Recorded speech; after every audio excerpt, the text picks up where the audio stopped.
വനം മന്ത്രി എ.കെ. ശശീന്ദ്രനൊപ്പം ഞങ്ങളുടെ പ്രതിനിധി ജയശങ്കർ ഉണ്ട്. ജയശങ്കർ, എന്താണ് വനം മന്ത്രിക്ക് ഈ ഘട്ടത്തിൽ പറയാനുള്ളത്? അനൂജ, ഈ ഒരു ഘട്ടത്തിൽ വനം മന്ത്രി നമ്മോടൊപ്പം തത്സമയം ചേരുകയാണ്. മിനിസ്റ്റർ, മാനന്തവാടിയിൽ ആന ഇറങ്ങിയിട്ട് 8 മണിക്കൂറിൽ കൂടുതലായി. എങ്ങനെയാണ് വനംവകുപ്പിന്റെ ക്രമീകരണങ്ങൾ? ഉടൻ തന്നെ മയക്കുവെടി വെക്കുമോ? മാനന്തവാടിയിൽ ജനങ്ങളെയാകെ ആശങ്കയിലാഴ്ത്തിക്കൊണ്ട് കാടിറങ്ങി വന്ന തണ്ണീർ കൊമ്പനെ മയക്കുവെടി വെച്ച് പിടികൂടാനാണ് ഏറ്റവും ഒടുവിൽ തീരുമാനമെടുത്തിട്ടുള്ളത്. ആ തീരുമാനമെടുക്കുന്നതിന് മുമ്പ് അതിനാവശ്യമായ എല്ലാ ക്രമീകരണങ്ങളും ഒരുക്കേണ്ടതായിരുന്നു. ഒന്ന്, അനുയോജ്യമായ സ്ഥലത്തെത്തണം. അത് നമുക്കൊരുക്കാൻ പറ്റില്ല. അത് സ്വാഭാവികമായും ഉണ്ടായി വരേണ്ട ഒന്നാണ്. 2, ഇതിനെവിടെയാണ് കൊണ്ടുപോകേണ്ടത്? പിടിച്ചു കഴിഞ്ഞാൽ ഈ ആന കർണാടക വനം വകുപ്പിൻ്റെ അധീനതയിലുള്ള ഫോറസ്റ്റിലെ ആനയാണ്. അപ്പോൾ അതിനെ അങ്ങോട്ടേക്ക് കൊണ്ടുപോകണമെങ്കിൽ കർണാടകവുമായി ആശയവിനിമയം നടത്തേണ്ടതുണ്ടായിരുന്നു. അപ്പോൾ കർണാടകയിലെ ജില്ലാ ഭരണകൂടവുമായി വയനാട്ടിലെ ജില്ലാ ഭരണകൂടവും കർണാടകയിലെ ഫോറസ്റ്റ് അധികൃതരുമായി വയനാട്ടിലെ ഫോറസ്റ്റ് അധികൃതർ തമ്മിൽ ചർച്ചയുടെ അടിസ്ഥാനത്തിൽ വളരെ സഹായകമായ നിലപാടാണ് കർണാടകം സ്വീകരിച്ചത്. ബന്ദിപ്പൂർ വനമേഖലയിൽ തന്നെ അതിനെ ഇറക്കുന്നതിന് അവർക്ക് യോജിപ്പാണുള്ളത് എന്ന നിലപാടിൽ എത്തിച്ചേർന്നു.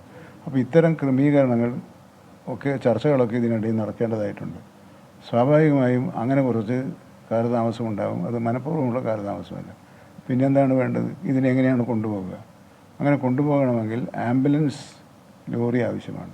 അപ്പോൾ ആംബുലൻസ് ലോറി കൊണ്ടുവരണമെങ്കിൽ ആ ലോറി കൊണ്ടുവന്ന് കൂടുപോലെ ഒരു സംവിധാനം ഉണ്ടാക്കണം. അപ്പോൾ അതൊക്കെ അവിടെ നിന്ന് അപ്പം തന്നെ ഉണ്ടാക്കേണ്ടതാണ്. അതിന് നമ്മൾ സാധാരണ ഉപയോഗിക്കുന്നത് യൂക്കാലിപ്റ്റസ് മരമാണ്. അപ്പോൾ യൂക്കാലിപ്റ്റസ് മരം മുറിച്ച് ആ മരം കൊണ്ട് കൂടുണ്ടാക്കി, അല്ലാതെ നേരത്തെ ഒരു കൂടുണ്ടാക്കി വെക്കാൻ പറ്റില്ല ഇങ്ങനെ കൊണ്ടുപോകാൻ.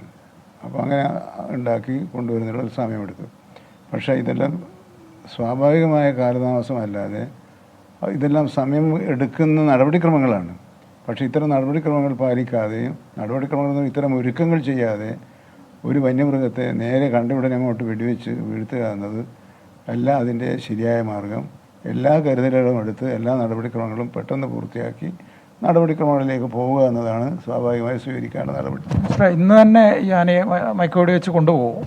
ഇപ്പോൾ ഏറ്റവും ഒടുവിലത്തെ ഒരു സ്ഥിതി അനുസരിച്ച് അവിടെ വെറ്റിനറി സർജന്മാരുൾപ്പെടെ വിദഗ്ധ സംഘം ഫീൽഡിലേക്ക് ഇറങ്ങിയിരിക്കുകയാണ്.